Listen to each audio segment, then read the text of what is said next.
നമസ്കാരം കൂട്ടുകാരെ. കുറെ കൂട്ടുകാരൊക്കെ ഫാന്റസി ചലച്ചിത്രം ചെയ്യണം എന്നാവശ്യപ്പെടുന്നുണ്ടായിരുന്നു. അവർക്ക് വേണ്ടിയിട്ടാണ് ഈ ചലച്ചിത്രം. ഡാംസൽ എന്നാണ് ഈ ചലച്ചിത്രത്തിന്റെ പേര്. കഥയെ ആരംഭിക്കുന്നത് തന്നെ ഓറിയ എന്നൊരു രാജ്യം പരിചയപ്പെടുത്തിക്കൊണ്ടാണ്. അന്ന് രാജാവും കുറച്ച് പരിവാരങ്ങളും വലിയൊരു മല ലക്ഷ്യമാക്കി നീങ്ങുന്നു. എന്തോ ഉദ്ദേശത്തിനാണ് അവരുടെ വരവ്. ആ മലയിലായിരുന്നു ഒരു വലിയ ഡ്രാഗൺ വസിച്ചിരുന്നത്. മലയിലേക്ക് കടന്നു ചെന്ന രാജാവും പരിവാരങ്ങളും ഡ്രാഗനെ എതിരിടുന്നു. പക്ഷേ തന്റെ തീതുപ്പി ആ ഡ്രാഗൻ രാജാവിന്റെ പരിവാരങ്ങളും മുഴുവൻ ഒറ്റയടിക്ക് ഇല്ലാതാക്കുകയാണ്. രാജാവ് ഒറ്റപ്പെട്ടു. നിസ്സഹായനായി ഡ്രാഗന്റെ മുമ്പിൽ മുട്ടുകുത്തി തന്റെ ജീവനായി അപേക്ഷിച്ചു. ആ സംഭവങ്ങൾ നടന്ന് നൂറ്റാണ്ടുകൾക്കിപ്പുറം ഓറിയയിൽ നിന്ന് മാറി കുറച്ചു ദൂരെയുള്ള മറ്റൊരു രാജ്യം. അവിടെയായിരുന്നു രാജകുമാരിമാരായ എലോഡിയും ഫ്ലോറിയയും ഉണ്ടായിരുന്നത്. അന്ന് പതിവ് പോലെ അവർ രാജ്യത്തിലേക്ക് വിറക് ശേഖരണത്തിന് പോയിരിക്കുകയാണ്. രാജകുമാരിമാർ വിറകൊക്കെ എടുക്കാൻ പോകുമോ എന്നൊരുപക്ഷെ ചിന്തിച്ചേക്കാം. പക്ഷേ അവരുടെ രാജ്യം കനത്ത സാമ്പത്തിക മാന്ദ്യത്തിലായിരുന്നു. ശൈത്യകാലമാണ്. ആർക്കും ആവശ്യത്തിന് ഭക്ഷണം പോലും ഇല്ലാത്ത സമയം. രാജ്യത്തിലെ ജനങ്ങൾ പട്ടിണിയിലാണ്. ആ സമയത്തായിരുന്നു അങ്ങോട്ടേക്ക്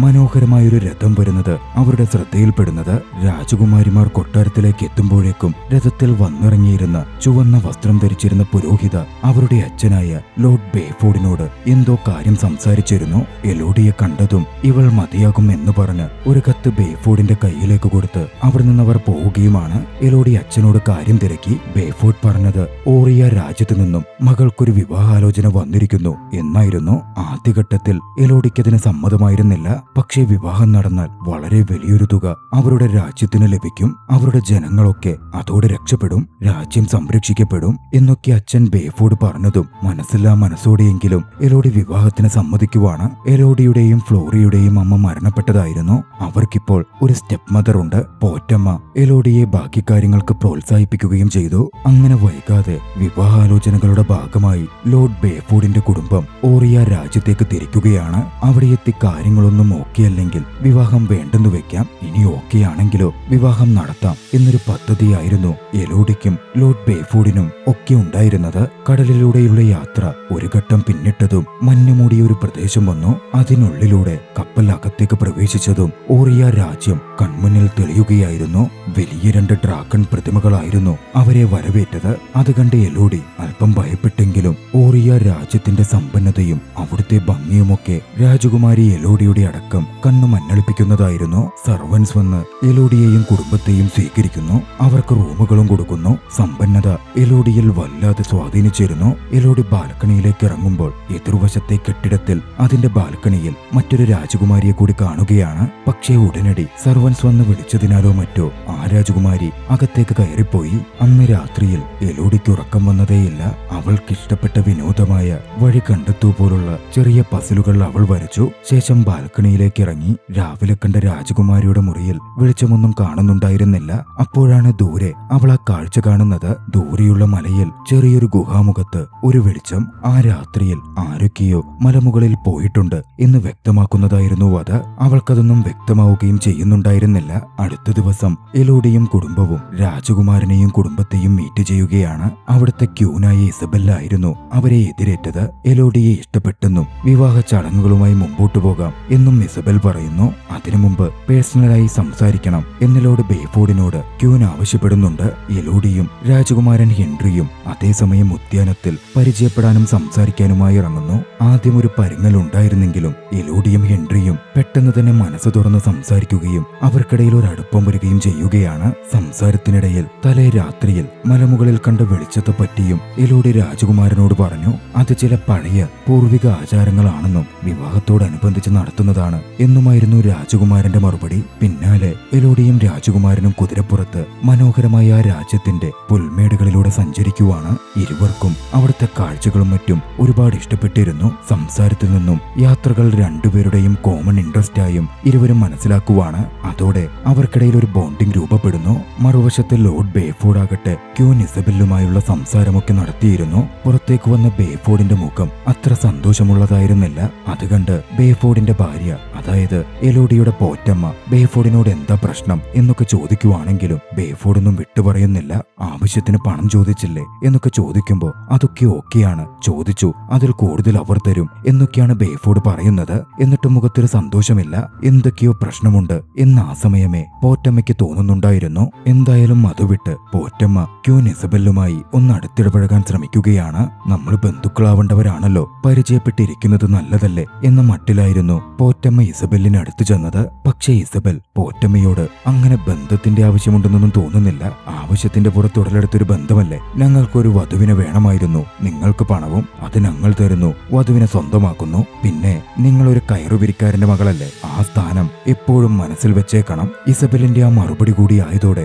മൊത്തത്തിൽ എന്തോ ശരിയല്ല എന്ന് പോറ്റമ്മയ്ക്ക് തോന്നുവാണ്. അതുകൊണ്ട് തന്നെ അന്ന് രാത്രിയിൽ നേരെ എലോഡിയും ഫ്ലോറിയയും ഉള്ള മുറിയിലേക്ക് കടന്നു ചെന്ന് പോറ്റമ്മ എലോഡിക്കടുത്ത് കാര്യങ്ങൾ ശരിയല്ലെന്നും വിവാഹത്തിന് സമ്മതിക്കരുത്, അവരുടെ അച്ഛനടുക്കലും താൻ ചോദിച്ചെങ്കിലും അച്ഛനൊന്നും വിട്ടുപറയുന്നില്ലെന്നും പോറ്റമ്മ പറയുകയാണ്. പോറ്റമ്മയും മെലോഡിയും തമ്മിൽ പണ്ടേ അത്ര നല്ല ബന്ധമല്ല ഉണ്ടായിരുന്നത്, അതുകൊണ്ട് പോറ്റമ്മ കളവ് പറയുകയാണോ എന്നുവരെ എലോഡി ആ ഒരു നിമിഷം സംശയിച്ചിരുന്നു. പക്ഷേ പോറ്റമ്മ എടുത്തു പറഞ്ഞു, നമ്മുടെ ബന്ധം നല്ലതൊന്നുമല്ലായിരിക്കാം, പക്ഷെ ഒരു അമ്മയുടെ തോന്നലുകളുണ്ട്, ഇവിടെ എന്തോ ശരിയല്ലാത്ത പോലെ തോന്നുന്നു, മോള് വിവാഹത്തിന് സമ്മതിക്കരുത്. പക്ഷേ ആ സമയം അങ്ങോട്ടേക്ക് ബേഫോർഡ് കടന്നു വരികയാണ്. അതോടെ സംസാരം പാതി വഴിക്ക് മുറിച്ച് പോറ്റമ്മയ്ക്ക് അവിടെ നിന്ന് പോകേണ്ട വരുന്നു. ആലോചനയ്ക്കൊടുവിൽ തന്റെ ജനങ്ങൾക്കു വേണ്ടി വിവാഹത്തിനൊരുങ്ങുവാൻ എലോഡി തീരുമാനിച്ചിരുന്നു. അടുത്ത ദിവസം എലോഡി അണിയിച്ചൊരുക്കപ്പെട്ടു. രാജകീയ വസ്ത്രങ്ങൾ ധരിപ്പിക്കുവാൻ സഹായികൾ വരെ ഉണ്ടായിരുന്നു. അണിഞ്ഞൊരുങ്ങി വധുവായി എലോഡി അങ്ങനെ വിവാഹവേദിയിലേക്ക് എത്തുന്നു. വളരെ പെട്ടെന്ന് തന്നെ വിവാഹ ചടങ്ങുകൾ പൂർത്തിയാവുകയും ചെയ്തു. ശേഷം തന്റെ ഫാമിലിയോട് യാത്ര പറഞ്ഞ് എലോഡി ഒരു രഥത്തിൽ കയറുകയാണ്. രഥം മുമ്പോട്ട് നീങ്ങി പോകുമ്പോൾ രാജകുമാരനടുക്കൽ എലോഡി എങ്ങോട്ടാ നമ്മൾ പോകുന്നതെന്ന് തിരക്കി. മലമുകളിലേക്കാണെന്നും അവിടെ ചില ആചാരങ്ങൾ കൂടി ബാക്കിയുണ്ട് എന്ന് രാജകുമാരനപ്പോൾ പറയുവാണ്. എലോഡിയും രാജകുമാരനും സന്തോഷത്തോടെ യാത്രയ്ക്കൊടുവിൽ മലയുടെ ഗുഹാ കവാടത്തിലേക്ക് എത്തുന്നു. അവിടെ എലോഡിയെയും പ്രതീക്ഷിച്ച് നിരവധി പ്രഭുക്കന്മാരും പുരോഹിതരും ഒക്കെ ഉണ്ടായിരുന്നു. ക്യൂൻ വരെ പുരോഹിതയുടെ വേഷത്തിലായിരുന്നു. ക്യൂൻ എലോഡിയെയും രാജകുമാരനെയും മുന്നോട്ട് നയിക്കുന്നു. ഗുഹയുടെ മധ്യഭാഗത്തുള്ള ആ ഗുഹാ കവാടത്തിൽ നിന്ന് മുമ്പോട്ട് നീങ്ങുമ്പോൾ നടുക്കു വലിയൊരു ഗർത്തമുണ്ട്. ഗർത്തത്തിന് നടുവിലായി ഒരു പാലം. ആ പാലം കടന്ന് മറുവശത്തെത്തണം. അവിടെ വെച്ചാണ് ചടങ്ങുകൾ നടക്കുക. അവിടെ എത്തിയതും ക്യൂൻ ഇസബെൽ ഒരു സ്വർണ്ണ കോയിൻ എലോഡിയുടെ കയ്യിൽ വെച്ചു കൊടുക്കുന്നു.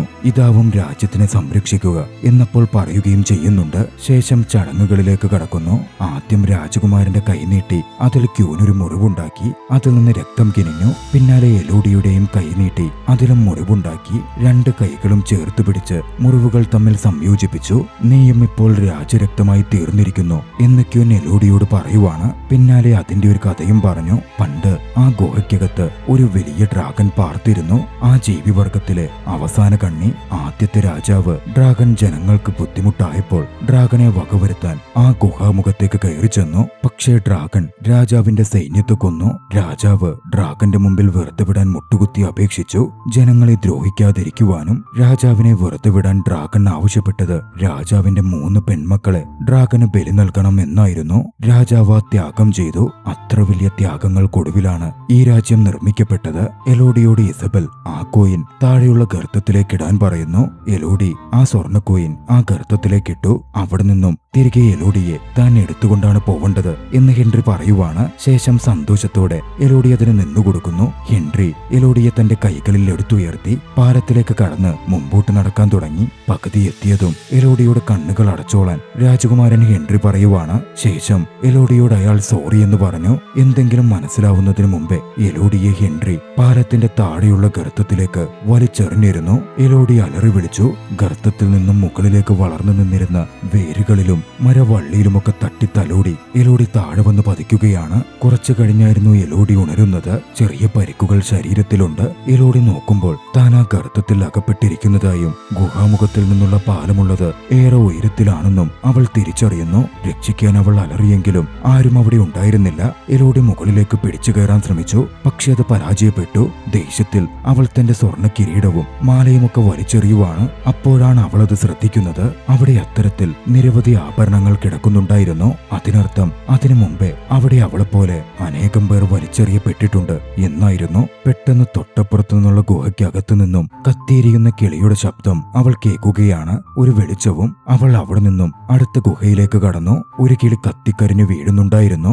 എലോഡി വേഗത്തിൽ അതിന്റെ തീകെടുത്തി അതിനെ സംരക്ഷിക്കാൻ ശ്രമിച്ചു. പക്ഷെ അത് ചത്തുപോയിരുന്നു. അവൾ എഴുന്നേറ്റ് നോക്കുമ്പോൾ അതാ ഒരു കൂട്ടം കിളികൾ തീ പിടിച്ച് പറന്നു വരുന്നു. അവൾക്ക് വലിയ ഭീതി തോന്നി. മുമ്പോട്ട് നടന്നവൾ തന്റെ മുമ്പിൽ ആ ഭീകരരൂപം വരുന്ന കണ്ട് ഏറെ ഭയപ്പെട്ട് നിന്നുപോയി. അതൊരു വലിയ ഡ്രാഗണായിരുന്നു. അതോടെ എലോഡി അവിടെയുള്ള ഒരു പുറ്റിന് പിന്നിലായി ഓടി ഒളിക്കുകയാണ്. ഡ്രാഗൺ എലോഡിയോട് സംസാരിക്കുന്നു. അവളുടെ പേര് ചോദിച്ചു. പിന്നാലെ ഓറിയ രാജ്യത്തിന്റെ ഓരോ തലമുറയും തനിക്ക് വേണ്ടത് നൽകിയിരിക്കണം. നിന്നിൽ രാജരക്തം മണക്കുവാൻ എനിക്ക് സാധിക്കുന്നുണ്ട്. എന്താ നിന്റെ പേര്? എലോഡി ഭയന്നിരുന്നു.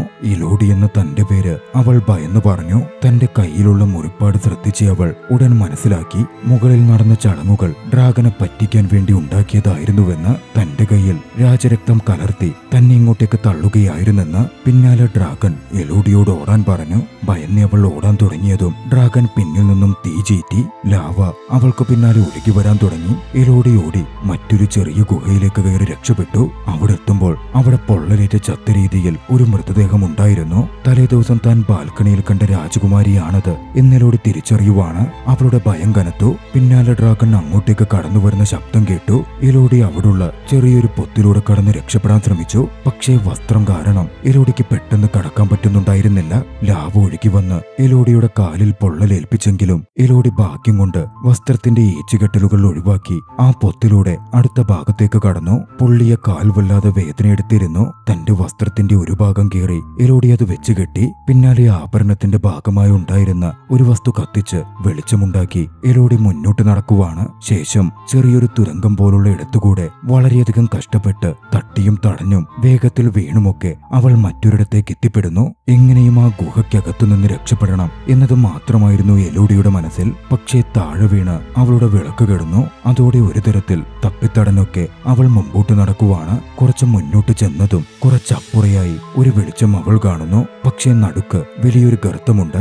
രണ്ടും കൽപ്പിച്ച് എലോഡി അത് ചാടിക്കടക്കുവാൻ തീരുമാനിക്കുവാണ്. ചാടിക്കടന്ന അവൾ ഗർത്തത്തിലേക്ക് വീഴാൻ പോയെങ്കിലും ആഭരണത്തിന്റെ ഭാഗമായി ഉണ്ടായിരുന്ന ഒരു വസ്തു ഉപയോഗിച്ച് അവിടുത്തെ ഭിത്തിയിൽ കുത്തി കഷ്ടപ്പെട്ട് പിടിച്ചു കയറി അവൾ വെളിച്ചം കണ്ട ഭാഗത്തേക്കെത്തുന്നു. അത് തിളങ്ങുന്ന ഒരു തരം പുഴുക്കളായിരുന്നു. അപ്പോഴാണ് എലോഡിക്കൊരു ആലോചന തോന്നുന്നത്. ആ പുഴുക്കളെ വെട്ടത്തിനായി ഉപയോഗിക്കാം. എലോഡി അതോടെ തന്റെ വസ്ത്രത്തിന്റെ ഒരു ഭാഗം കീറിയെടുത്ത് കുറെ പുഴുക്കളെ അതിലേക്കിട്ട് അതൊരു ലൈറ്റ് പോലാക്കി മാറ്റുന്നു. അപ്പോൾ അത് മുമ്പിലൊരു ചെറിയ കുഴിയിൽ വെള്ളമുണ്ട്. എലോഡി അത് കുടിക്കാൻ നോക്കി. പക്ഷേ അത്രമേൽ മോശം വെള്ളമായിരുന്നു അത്. അതോടെ എലോഡി അത് ഒഴിവാക്കി. നോക്കുമ്പോൾ മുകളിലെ ഐസ് കട്ടയിൽ നിന്നും വെള്ളം ഇറ്റു വീഴുന്നുണ്ട്. എലോഡി നാക്ക് നീട്ടി വെള്ളം നേരിട്ട് കുടിക്കാൻ ശ്രമിച്ചു. പക്ഷേ തൊട്ടു പിന്നാലെ അത് വലിയ തോതിൽ ഉരുകാൻ തുടങ്ങി. കാര്യമെന്തെന്നാൽ ഡ്രാഗൺ എത്തിയിരുന്നു. ഡ്രാഗൺ തീ തുപ്പി. എലോഡി ഭയന്ന് അവിടെ നിന്ന് ഓടാൻ തുടങ്ങി. ഒടുവിൽ ഡ്രാഗന് കയറാൻ പറ്റാത്ത ചെറിയൊരു പാറയിടുക്കിലൂടെ കടന്ന് അവൾ സുരക്ഷിതമായൊരിടത്തു ചെല്ലപ്പെട്ടു. അവിടെ എലോഡി ഞെട്ടലോടെ ആ കാഴ്ച കാണുകയാണ്. അവിടെ നിരവധി രാജകുമാരിമാരുടെ വസ്ത്രങ്ങളും മറ്റു വസ്തുക്കളും ഉണ്ടായിരുന്നു. കുറെ പേരുടെ പേരുകൾ അവിടെ കല്ലുകൊണ്ട് പാറമേൽ എഴുതി വെച്ചിരിക്കുന്നതും കാണാം. അവൾക്ക് മുമ്പ് അവിടെ കൊല്ലപ്പെട്ടവരുടെ പേരുകളാവാമത് എന്നെലോടി ഊഹിച്ചെടുക്കുകയാണ്. അതിൽ വിക്ടോറിയ എന്നു പേരുള്ള ഒരു രാജകുമാരിയുടെ പേരുമുണ്ടായിരുന്നു. അവിടെ നിന്ന് രക്ഷപ്പെടാൻ തനിക്കും സാധിക്കില്ലേ എന്നതോടെ എലോഡിയുടെ മനസ്സിൽ ഭയമുണ്ടാവുന്നു. വെളിച്ചം നൽകുന്ന പുഴുവിനെയും ചേർത്ത് പിടിച്ച് എലോഡി ഭയന്ന് അവിടെ കിടക്കുകയാണ്. ആ കിടത്തത്തിൽ അവൾ ഉറങ്ങിപ്പോകുന്നു. എലോഡി സ്വപ്നം കാണുന്നുണ്ട്. തന്റെ അവസ്ഥയിൽ അവിടെ എത്തിപ്പെട്ട രാജകുമാരിമാരെ, അതിൽ വിക്ടോറിയ എല്ലാം കളവാണ് എന്ന് അവളുടെ അടുക്കൽ വന്ന് പറയുന്ന പോലെ. അവൾ എഴുന്നേറ്റപ്പോൾ ആ കാഴ്ച കണ്ടൊന്ന് ഞെട്ടി. ലൈറ്റ് കത്തുന്ന പുഴുക്കൾ അവളുടെ കാലിലെ മുറിവിൽ പറ്റിപ്പിടിച്ചിരിക്കുന്നു. വേഗത്തിൽ അവൾ അതിനെ ഭയന്നെടുത്തു മാറ്റി. പക്ഷേ നോക്കുമ്പോഴാണ് കാണുന്നത് പുഴുക്കൾ ആ മുറിവ് തിന്ന് അതിനെ ഉണക്കിയിരിക്കുന്നു. അതോടെ തിളങ്ങുന്ന പുഴുക്കളെ അവൾ ശരീരത്തിലെ മറ്റു മുറിവുകളിലേക്കും വെക്കുന്നു. അതും അതോടെ ഭേദപ്പെടുകയാണ്. മുമ്പ് അവിടെ എത്തിയ രാജകുമാരിമാരിൽ ചിലരൊക്കെ അവിടെ ഒരു മാപ്പ് വരച്ചു വെച്ചിരുന്നു. ആ ഗുഹയെപ്പറ്റി പൂർണ്ണ വിവരങ്ങൾ അതിനകത്തുണ്ട്. അതോടെ താൻ എവിടാണുള്ളതെന്നും ആ മാപ്പും എലോഡി മനസ്സിലാക്കുകയാണ്. അവിടെ നിന്ന് മുമ്പോട്ട് പോയാൽ 3 വഴികളുണ്ട്. അതിൽ മധ്യവഴിയിലൂടെ പോയാൽ സൂര്യനെ കാണാം, അതായത് പുറത്തേക്കെത്താം എന്ന സൂചനയും വരച്ചു വെക്കപ്പെട്ടിരുന്നു. എലോഡി അതോടെ ആ പാതയിൽ പോവാൻ തീരുമാനിക്കുന്നു. ആ വഴിയിൽ പോകുമ്പോൾ മ്യൂസിക് നോട്ടുകൾ കേൾക്കാമെന്നും അതിനപ്പുറം ക്രിസ്റ്റൽസ് ഉണ്ടെന്നും ക്രിസ്റ്റൽസും താണ്ടിയാലാണ് പുറത്തേക്ക് എത്തുക എന്നും അവിടെ കുറിക്കപ്പെട്ടിരുന്നു. മുമ്പോട്ട് നടന്ന എലോഡി മ്യൂസിക്കൽ നോട്ടുകൾ കേട്ടു. കുറച്ചുകൂടി ചെന്നതും അവൾ ആ ക്രിസ്റ്റൽ തുരങ്കത്തിനടുത്തെത്തുന്നു. അതുവഴി മുകളിലേക്ക് കയറി ചെല്ലണം. അവിടെ വെച്ച് എലോഡിക്ക് ഒരു കിരീടം കിട്ടുകയാണ്. വി എന്ന് എഴുതപ്പെട്ടിട്ടുള്ള ഒരു കിരീടം. അത് വിക്ടോറിയയുടേതാണെന്ന് എലോഡി തിരിച്ചറിയുന്നു. ആ കിരീടം വെച്ച് ക്രിസ്റ്റൽസിൽ തൂങ്ങിപ്പിടിച്ച് വസ്ത്രം കൊണ്ട് കയ്യും കാലും മുറിയാതിരിക്കാൻ കെട്ടി എലോഡി മുകളിലേക്ക് കയറി തുടങ്ങുന്നു. ഒട്ടും എളുപ്പമായിരുന്നില്ല. എങ്കിൽ തന്നെയും എലോഡി കഷ്ടപ്പെട്ട് മുകളിലേക്ക് കയറിക്കൊണ്ടേയിരുന്നു. പക്ഷേ മുകളിലെത്തിയതുമാണ് എലോഡി അത് മനസ്സിലാക്കുന്നത്. അത് യാഥാർത്ഥ്യത്തിൽ പുറത്തേക്കുള്ള എക്സിറ്റ് ആയിരുന്നില്ല. മലയുടെ ഏറ്റവും മുകളിലുള്ള ഒരു ഭാഗമാണത്. അവിടെ നിന്ന് രക്ഷപ്പെട്ടു പോവാൻ സാധിക്കില്ല. എലോഡി അവിടെ നിൽക്കുമ്പോ ഡ്രാഗൻ അങ്ങോട്ടേക്ക് പുറത്തുകൂടെ പറന്നു വന്നു. തീതുപ്പി ഇപ്പോൾ മരിക്കും എന്ന ഘട്ടവും അവളുടെ മുമ്പിലെത്തി. അപ്പോഴാണ് അവിടെ കൊല്ലപ്പെട്ട് കിടക്കുന്ന വിക്ടോറിയയുടെ ശരീരവും അവൾ കാണുന്നത്. ഭാഗ്യത്തിന് ആ സമയം ആരൊക്കെയോ എലോഡി എന്നലറി വിളിക്കുന്നത് അവൾ കേൾക്കുവാണ്. അത് കേട്ട് ഡ്രാഗനും അവിടെ നിന്ന് താഴേക്ക് പറന്നു. താഴെ ഗുഹയ്ക്കകത്തേക്ക് എലോഡിയുടെ അച്ഛനും ഒരു സംഘവും എലോഡിയെ തിരക്കി എത്തിയിരുന്നതായിരുന്നു അത്. ഡ്രാഗൻ പറന്നുപോയതും എലോഡി ക്രിസ്റ്റൽ തുരങ്കത്തിലൂടെ തിരിച്ചിറങ്ങുന്നു. താഴെ എത്തിയതും തന്റെ പേര് വിളിക്കുന്ന ശബ്ദം അവിടെ മുഴങ്ങി കേൾക്കുന്നുണ്ട്. ആ വഴിയിലൂടെ എലോഡി മുമ്പോട്ട് ചെല്ലുന്നു. അവൾ എത്തിച്ചേർന്നത് ഗുഹയുടെ വലിയൊരു ഭാഗത്തായിരുന്നു. അവിടെ കൊല്ലപ്പെട്ട് കിടക്കുന്ന 3 ഡ്രാഗൺ കുഞ്ഞുങ്ങളെ എലോഡി കാണുകയാണ്. ആ നിമിഷം ക്യൂൻ ഇസബെല്ല് പറഞ്ഞ കഥ കളവാണെന്ന് എലോഡി മനസ്സിലാക്കുന്നു. വിക്ടോറിയയും സ്വപ്നത്തിൽ വന്ന് പറഞ്ഞത് അതാണെന്നും അവൾ തിരിച്ചറിയുന്നു. യാഥാർത്ഥ്യത്തിൽ ഒരു പ്രകോപനവുമില്ലാതെ രാജാവ് അങ്ങോട്ടേക്ക് എത്തി ഡ്രാഗന്റെ കുഞ്ഞുങ്ങളെ കൊല്ലുകയും ഡ്രാഗൻ വന്ന് രാജാവിന്റെ സൈന്യത്തെ കൊന്നപ്പോൾ രാജാവ് ഡ്രാഗനോട് മാപ്പപേക്ഷിച്ച് വെറുതെ വിടാൻ അപേക്ഷിക്കുകയുമായിരുന്നു. അപ്പോഴായിരുന്നു ഡ്രാഗൻ മരണമൊന്നും നിനക്ക് പ്രതിഫലമാവില്ലെന്നും ഞാൻ അനുഭവിക്കുന്ന വേദന നീയും അനുഭവിക്കണം എന്ന് പറഞ്ഞ് രാജാവിന്റെ പെൺമക്കളെ ബലിക്കായി ചോദിച്ചത്. അതിൽ പിന്നെ ഓരോ തലമുറയിലും രാജരക്തമുള്ള 3 പെണ്ണുങ്ങളെ ഡ്രാഗൻ അവർ ബലി നൽകി പോരുന്നു. പക്ഷേ അവിടെയും രാജാവ് ഡ്രാഗനെ കബളിപ്പിച്ചു. പാവം പെൺകുട്ടികളെ അങ്ങോട്ടേക്ക് കൊണ്ടുവന്ന് രക്തം കലർത്തി ഡ്രാഗന് മുമ്പിലേക്ക് ഇട്ടുകൊടുത്ത് ഡ്രാഗനെയും ആ പെൺകുട്ടികളെയും പറ്റിക്കുകയായിരുന്നു അവർ ചെയ്തുകൊണ്ടിരുന്നത്. അതാണ് തുടർന്ന് പോന്നുകൊണ്ടേയിരിക്കുന്നത്. താഴെ നിന്ന് വീണ്ടും എലോഡി ശബ്ദം കേൾക്കുകയാണ്. അവൾ അങ്ങോട്ടേക്ക് പുറപ്പെടുന്നു. താഴെ എത്തിയിരുന്നത് എലോഡിയുടെ അച്ഛനായിരുന്നു. കുറച്ച് യോദ്ധാക്കൾക്കൊപ്പം എലോഡിയെ രക്ഷപ്പെടുത്താൻ എത്തിയതായിരുന്നു അയാൾ. എലോഡിയെ അങ്ങനെ വിട്ടുകൊടുത്തതിലുള്ള കുറ്റബോധം കൊണ്ടായിരുന്നു അയാൾ തിരികെ എത്തിയിരുന്നത്. പക്ഷേ പറന്നെത്തിയ ഡ്രാഗൺ എലോഡിയുടെ അച്ഛനെയും ആ യോദ്ധാക്കളെയും ആക്രമിച്ചു. എലോഡിയുടെ അച്ഛനെ കൊലപ്പെടുത്തുന്നതിന് മുമ്പ് എലോഡിയെ വിളിച്ച് അങ്ങോട്ടേക്ക് വരാൻ പറഞ്ഞാൽ അച്ഛനെ വെറുതെ വിടാം എന്ന് ഡ്രാഗൺ പറയുവാണ്. പക്ഷേ എലോഡിയുടെ അച്ഛൻ അതിന് തയ്യാറാകുന്നില്ല. മറഞ്ഞിരുന്ന് എലോഡി അതൊക്കെ കാണുന്നുണ്ടായിരുന്നു. അച്ഛൻ കൊല്ലപ്പെടുമെന്ന ഘട്ടത്തിൽ എലോഡി അറിയാതെ ശബ്ദമുണ്ടാക്കിപ്പോയി. അതോടെ ഡ്രാഗൺ എലോഡിയെ തിരഞ്ഞടുത്തേക്ക് വരാൻ തുടങ്ങി. ഭാഗ്യത്തിന് ആ സമയം എലോഡിയുടെ അച്ഛനെയും പരിവാരങ്ങളെയും അങ്ങോട്ടേക്ക് കൊണ്ടുവന്ന വ്യക്തി രക്ഷപ്പെട്ടു പോവാൻ ശ്രമിക്കുന്നുണ്ടായിരുന്നു. അയാൾ പോകുന്ന ശബ്ദം കേട്ടതും ഡ്രാഗൻ അങ്ങോട്ടേക്ക് പറന്നുയർന്നു. ഈ തക്കത്തിന് എലോഡി അച്ഛനടുത്തെത്തി. എലോഡിയോട് ക്ഷമ ചോദിച്ച അച്ഛൻ അവളോട് ഇവിടെ നിന്ന് തങ്ങളിട്ട കയറുവഴി രക്ഷപ്പെട്ടു പോകാനും കപ്പലിൽ അനിയത്തിയും പോറ്റമ്മയും കാത്തിരിക്കുന്നുണ്ടെന്നും സുരക്ഷിതമായി ജീവിക്കാനും ആവശ്യപ്പെടുന്നു. പിന്നാലെ എലോഡിയുടെ അച്ഛൻ മരണപ്പെടുകയാണ്. എലോഡി പിന്നാലെ രക്ഷപ്പെട്ടു പോവാൻ ശ്രമിക്കുന്നു. അപ്പോഴേക്കും തീ തുപ്പിക്കൊണ്ട് ഡ്രാഗനും പറന്നെത്തിയിരുന്നു. എന്നിരുന്നാലും ഏറെ കഷ്ടപ്പെട്ട് എലോഡി ആ ഗുഹയിൽ നിന്നും പുറത്തു കടക്കുന്നു. ശേഷം അവിടുണ്ടായിരുന്ന ഒരു കുതിരയിൽ കയറി പോവുകയാണ്. ഡ്രാഗൻ പുറത്തേക്ക് പറന്നെത്താൻ ആരംഭിച്ചു. അത് മനസ്സിലാക്കിയ എലോഡി കുതിരയിൽ നിന്നിറങ്ങി കുതിരയെ ഓടിച്ചു വിട്ട ശേഷം ചെറിയ കരിങ്കൽ നിർമ്മിതിക്കടിയിൽ അഭയം തേടുന്നു. പറന്നുവന്ന ഡ്രാഗൻ ദേഷ്യത്തിൽ കുതിരയെ ചുട്ടുകരിച്ചു. ശേഷം മലയ്ക്ക് ചുറ്റിലും തീതുപ്പി വലിയ പ്രതിഷേധം കാണിക്കാൻ തുടങ്ങി. ദൂരെ കൊട്ടാരത്തിൽ നിന്നും ക്യൂൻ ഇസബെൽ അത് കാണുന്നുണ്ടായിരുന്നു. എലോഡി രക്ഷപ്പെട്ടു കഴിഞ്ഞിരിക്കണം എന്ന് മനസ്സിലാക്കിയ ഇസബെൽ അതോടെ ദേഷ്യത്താൽ നിറയുന്നു. ഇസബെൽ സൈന്യത്തെയും കൂട്ടിപ്പോയി കപ്പലിൽ തിരികെ പോവാനിരുന്ന ഫ്ലോറിയയെ പിടിച്ചുകൊണ്ടുവരികയും പോറ്റമ്മയെ കൊത്തുകയും ചെയ്യുന്നു. ശേഷം ഫ്ലോറിയയെ ബലം പ്രയോഗിച്ച് മലമുകളിലേക്ക് കൊണ്ടുവന്ന് ഡ്രാഗന് ബലി നൽകി പ്രശ്നം പരിഹരിക്കാൻ തീരുമാനിക്കുകയായിരുന്നു. പക്ഷേ അവൾ കുഞ്ഞാണെന്നും അത് ശരിയാവില്ലെന്നും പറഞ്ഞ് തന്റെ കൈമുറിച്ച് രക്തം പകരുവാൻ രാജകുമാരൻ തയ്യാറാവുന്നില്ല. അതോടെ ക്രൂരയായ ഇസബെല്ല് തന്നെ തന്റെ കൈമുറിച്ച് ഫ്ലോറിയയുടെയും കൈമുറിച്ച് രക്തം 2 കൈയിലേക്കും പകർന്ന് ഫ്ലോറിയയെ ആചാരങ്ങൾ നടക്കുന്ന പാലത്തിന് മുകളിൽ നിന്നും താഴേക്ക് വലിച്ചെറിയുകയാണ്. എലോഡിയെ പോലെ ഫ്ലോറിയയും താഴെ വന്ന് പതിക്കുന്നു. ഇതേ സമയം പോറ്റമ്മയാകട്ടെ ഒരു കുതിരപ്പുറത്ത് ഗുഹാമുഖത്തേക്ക് എത്തുകയായിരുന്നു. അവിടെ എലോഡിയെ കണ്ട് കാര്യങ്ങൾ പോറ്റമ്മ എലോഡിയോട് പറയുന്നു. തന്റെ അനിയത്തിയെ വിട്ടുകൊടുക്കാൻ എലോഡി ഒരുക്കമായിരുന്നില്ല. എലോഡി ഉടൻ തന്നെ ഫ്ലോറിയയെ വലിച്ചെറിയാൻ സാധ്യതയുള്ള ആയിടത്തേക്ക് പോവുകയും ഫ്ലോറിയയ്ക്കായി അലറുകയും ചെയ്യുന്നുണ്ടെങ്കിലും അവിടെ ഫ്ലോറിയയെയും ആരെയും കാണുന്നുണ്ടായിരുന്നില്ല. അവൾ വലിച്ചെറിയപ്പെട്ടിരിക്കണം എന്ന് ചിന്തിച്ച് എലോഡി വീണ്ടും ആ ഗർത്തത്തിനകത്തേക്ക് ചാടുന്നു. ഇതേ സമയം ഡ്രാഗനാകട്ടെ ഫ്ലോറിയയെ പിടിച്ചുകൊണ്ടുപോയിരുന്നു. അവളെ അന്വേഷിച്ച് എലോഡി വരുമെന്നും അതുവരേക്കും അവൾ ജീവനോടെ ഇരിക്കട്ടെ എന്നുമായിരുന്നു ഡ്രാഗന്റെ തീരുമാനം. എലോഡി തനിക്കറിയാവുന്ന പാതയിലൂടെ മുമ്പിട്ട് വന്നു. മുറിവുകൾ ഉണക്കുവാൻ കുറച്ച് തിളങ്ങുന്ന പുഴുക്കളെയും കൂടെ കരുതി. ശേഷം അവൾ ഗുഹയുടെ വലിയ ഭാഗത്തേക്ക് എത്തിച്ചേർന്നു. അവിടെ ഡ്രാഗനെ തെറ്റിദ്ധരിപ്പിക്കാൻ പടച്ചട്ടകളും മറ്റും കൂട്ടിവെച്ച് ഒരു കെണിയൊരുക്കി. ഡ്രാഗനോട് എതിരിടാൻ അവൾ തന്റെ അച്ഛന്റെ വാളും കൈക്കലാക്കി വെച്ചിരുന്നു. വൈകാതെ എലോഡിയുടെ ട്രാപ്പ് വർക്കായി പടച്ചട്ടയൊക്കെ വീണ സൗണ്ട് ഉണ്ടായതും അത് എലോഡിയായിരിക്കുമെന്ന് ചിന്തിച്ച് ഡ്രാഗൻ അങ്ങോട്ടേക്ക് പറന്നു ചെല്ലുന്നു.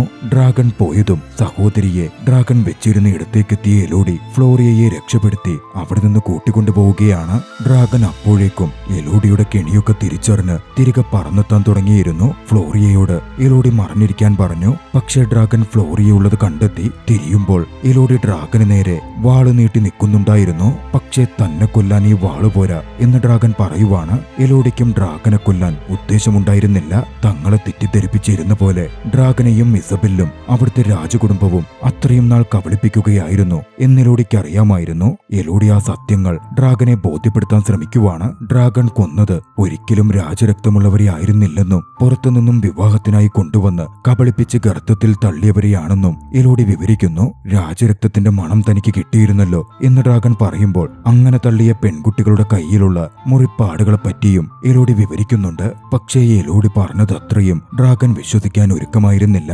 ഡ്രാഗന്റെ ദേഷ്യം അതൊക്കെ ആളിക്കത്തിച്ചതേയുള്ളൂ. അതോടെ ഡ്രാഗൻ എലോഡിക്ക് നേരെ തീ തുപ്പാൻ തുടങ്ങുന്നു. ഡ്രാഗന്റെ വായിൽ വാള് കുത്തിയിറക്കിയ എലോഡി ആ ആഘാതത്തിൽ തെറിച്ച് അടുത്തുള്ള ജലാശയത്തിലേക്കും വീഴുന്നു. എലോഡിയുടെ ശരീരത്തിന്റെ പല ഭാഗവും പൊള്ളിയിരുന്നു. പിന്നെ എലോഡിയും ഡ്രാഗനും തമ്മിൽ ഒരു ഏറ്റുമുട്ടൽ തന്നെ നടക്കുകയാണ്. എലോഡിയെ കൊല്ലാനായി ഡ്രാഗൻ പിടിച്ചപ്പോൾ ഡ്രാഗന്റെ കഴുത്തിന്റെ ഭാഗത്തേക്ക് വാള് കുത്തിയിറക്കി. ഡ്രാഗന്റെ കയ്യിലേക്കും വാൾ ആഴത്തിൽ പതിപ്പിച്ചു. എങ്ങനെ രക്ഷപ്പെടും എന്നെലോഡിക്ക് അറിയാൻ പാടുണ്ടായിരുന്നില്ല. അപ്പോഴാണ് ഗുഹയുടെ ഒരു ഭാഗത്ത് ഒരു പ്രതിഭാസം എലോഡി കാണുന്നത്. അങ്ങോട്ടേക്ക് വന്നടിക്കുന്ന കാറ്റ് ആ ഭാഗത്ത് കൂടെ തടഞ്ഞു കയറി അതേ വഴിയിലേക്ക് തിരിഞ്ഞു വീശുന്നു. എലോഡിക്കതൊരു തന്ത്രമായി തോന്നി. ആ ഭാഗത്തേക്ക് ഡ്രാഗനെ അവൾ കൂട്ടിക്കൊണ്ടുവന്നു. ഡ്രാഗന്റെ മുമ്പിലേക്ക് ചെന്നു നിന്നു. നിന്റെ വർഗം ഒരിക്കലും നല്ലവരായിരുന്നില്ല, ചതിയന്മാരും വഞ്ചകരുമായിരുന്നു എന്ന് പറഞ്ഞ് ഡ്രാഗൻ എലോഡിക്ക് നേരെ നിൽക്കുകയാണ്. തന്നെ തീതുപ്പി കൊന്നോളൂ എന്നെലോഡി പറഞ്ഞതും ഡ്രാഗൻ തീ ചീറ്റി. എലോഡി പൊടുന്നനെ എടുത്തു ചാടി.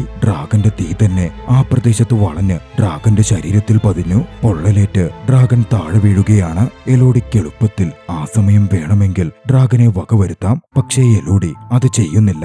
ആ നിമിഷവും സത്യങ്ങൾ ഡ്രാഗനെ ബോധ്യപ്പെടുത്താൻ എലോഡി ശ്രമിച്ചു. തന്നെ കൊന്നേക്കൂ എന്ന് ഡ്രാഗൻ പറയുമ്പോൾ അതിന് തയ്യാറാവാതെ എലോഡി തിളങ്ങുന്ന പുഴുക്കളെ കൊണ്ടുവന്ന് ഡ്രാഗന്റെ മേത്തിട്ട് ഡ്രാഗന്റെ മുറിവുകൾ ഉണക്കി കൊടുത്തു. അതോടെ എലോഡി പറഞ്ഞതത്രയും സത്യമാണ് എന്ന് ഡ്രാഗന് ബോധ്യപ്പെടുകയാണ്. ശേഷം അവിടെ നിന്ന് രക്ഷപ്പെട്ടു ചെല്ലുന്ന എലോഡി നേരെ പോയത് ഓറിയയിലെ കൊട്ടാരത്തിലേക്കായിരുന്നു. അവിടെ ബലി കൊടുക്കാനുള്ള മൂന്നാമത്തെ പെൺകുട്ടിയുമായി രാജകുമാരന്റെ വിവാഹം നടക്കുകയായിരുന്നു. അങ്ങോട്ടേക്ക് കയറി ചെന്ന എലോഡി ആ വിവാഹം നിർത്തി.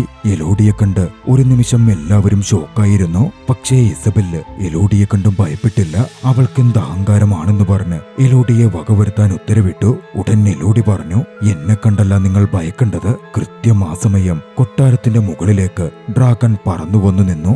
ഡ്രാഗനെ കണ്ടതും രാജകുടുംബാംഗങ്ങൾ ഞെട്ടിയിരുന്നു. പിന്നെ വൈകിയില്ല. എലോഡി അവിടെ നിന്ന് മാറിയതും ഡ്രാഗൻ തീ തുപ്പി. ചതിയന്മാരും വഞ്ചകരുമായ കൊട്ടാരത്തിലുള്ള രാജ്ഞിയും എല്ലാവരും തന്നെ ചുട്ടരിക്കപ്പെട്ടു. കൊട്ടാരവും ഡ്രാഗൻ തീ വെച്ച് തകർത്തു. എലോഡി അവിടെ നിന്ന് നടന്നു നീങ്ങുമ്പോൾ ഡ്രാഗൻ അവളോടുള്ള നന്ദി അർപ്പിച്ച് അവൾക്ക് പിന്നാലെ പറന്നു വരുന്നുണ്ടായിരുന്നു. മുറിവുകളൊക്കെ ഭേദപ്പെട്ടതും എലോഡിയും ഫ്ലോറിയയും പോറ്റമ്മയും അവരുടെ നാട്ടിലേക്ക് തിരികെ പോവാൻ തീരുമാനിക്കുന്നു. ആവശ്യമായ സാധനങ്ങളും സ്വത്തുക്കളും ഓറിയയിൽ നിന്നും എലോഡി കരസ്ഥമാക്കിയിരുന്നു. അവർ അവിടെ നിന്ന് തിരികെ പോരുമ്പോൾ എലോഡിക്കൊപ്പം എലോഡിയുടെ സുഹൃത്തായി എലോഡിക്ക് കാവലായി ആ ഡ്രാഗനും നദിക്കു കുറുകെ അവരുടെ കപ്പലിനൊപ്പം പറന്നു നീങ്ങുന്നുണ്ടായിരുന്നു. ആ ദൃശ്യത്തോടെ ചലച്ചിത്രം അവസാനിക്കുകയാണ്. നിങ്ങൾക്ക് ഈ കഥ ഇഷ്ടമായെങ്കിൽ വീഡിയോ ലൈക്ക് ചെയ്യുക. അഭിപ്രായങ്ങളും നിർദ്ദേശങ്ങളും തോന്നുന്നതും കമന്റുകളിൽ രേഖപ്പെടുത്തുക. കഴിയുമെങ്കിൽ ചാനൽ സബ്സ്ക്രൈബ് ചെയ്തും കൂട്ടുകാർക്ക് ഷെയർ ചെയ്തു കൊടുത്തും ഞങ്ങളെ സപ്പോർട്ട് ചെയ്യുക. അടുത്ത എപ്പിസോഡിൽ മറ്റൊരു മികച്ച ചലച്ചിത്രവുമായി നമുക്ക് കണ്ടുമുട്ടാം. അതുവരെ ബൈ.